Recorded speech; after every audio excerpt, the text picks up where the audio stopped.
तमिलनाडु में बने cough syrup cold drift के कारण मध्य प्रदेश राजस्थान में बच्चों की मौत का मामला चर्चा में है।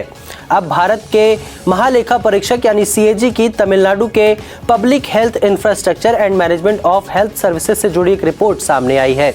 सीएजी ने 10 दिसंबर 2024 की तमिलनाडु की public health infrastructure and management of health services पर अपनी परफॉर्मेंस ऑडिट में बताया था कि राज्य में ड्रग इंस्पेक्शन में कमी देखी गई थी।